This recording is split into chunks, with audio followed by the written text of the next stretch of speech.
said to be ready to give its approval to mixing COVID vaccines when you get a booster shot. The agency says it is generally preferable to get the same brand as your initial vaccine when you get that additional shot, but that getting a different brand is fine too. With me to share her insights and expertise on this big question, Dr. Lena Wen, the former Baltimore City Health Commissioner. Dr. Wen, appreciate your time. As I do so, I just want to put up for our viewers just to show that since boosters have become available, first it was Pfizer, now they're going through the other vaccines, more than 10 million, 10.6, almost 10.7 million Americans have said, great, let me get a booster shot. On this question of mixing and matching, you received the J&J vaccine. When you get a booster, will you do J&J or will you go to Pfizer or Moderna, and why? I am not going to get a second J&J dose, although I will say that for some people it may be the right choice. For women under the age of 50, of which I'm one, the J&J vaccine has been associated with a very rare but extremely serious side effect of having a blood clotting disorder. And so for women in this category, I would encourage them to seek out one of the mRNA vaccines, the Pfizer or Moderna vaccine.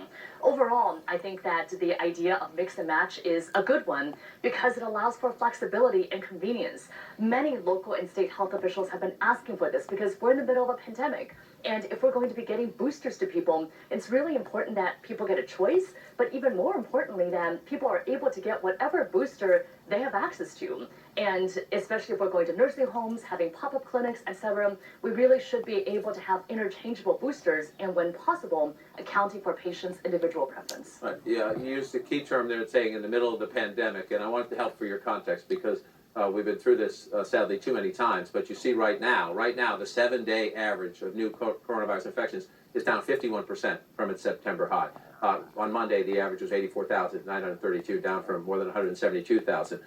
If you look at hospitalizations as well, hospitalizations down 45%. They tend to track. Cases dropped by more than 50% over that period. Hospitalizations down by 5% over that period. Dr. Wen, I just want to go back to the cases map. However, as these come down, my fear is we have come down before only to go up because of 66% of the American people being fully vaccinated. The more we know, the better we can treat. Are we coming down, meaning all the way down, coming down, or are we coming down and we'll see?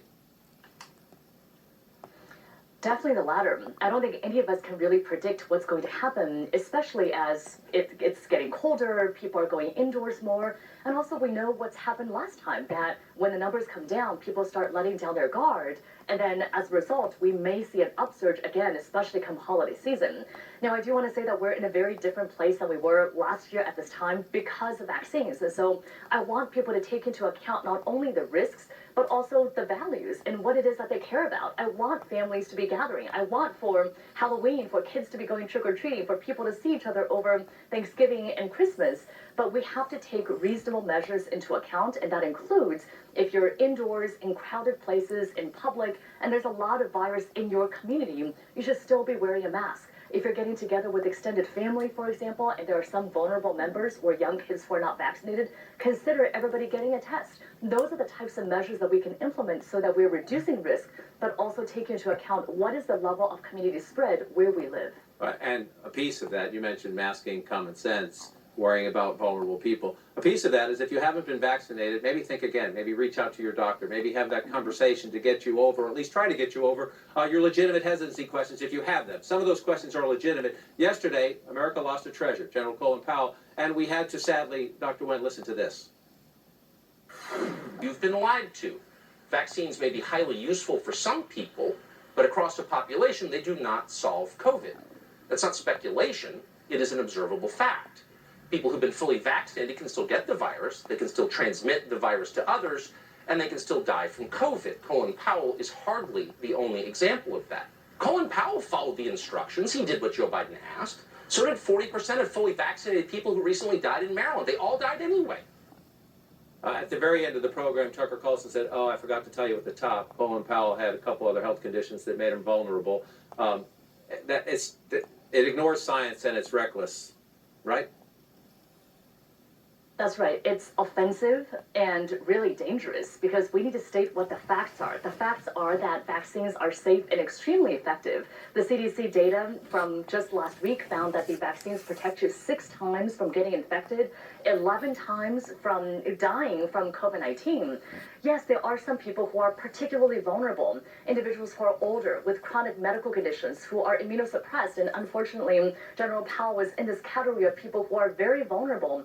If they are to contract COVID, they may have some significant outcomes, including hospitalization and death. And that's why the best way to protect these individuals is for everyone to be vaccinated. That's the entire idea of herd immunity, so that we have enough people vaccinated that we're able to drive down the level of COVID in the community. That reduces risk for everyone. That should actually be the takeaway here. Not that vaccines don't work, but the reason why so many people are still dying from COVID is that there are so many Americans who remain unvaccinated. That is posing a grave public health threat to everyone, as is misinformation and disinformation. Dr. Wen, thank you. Grateful as always.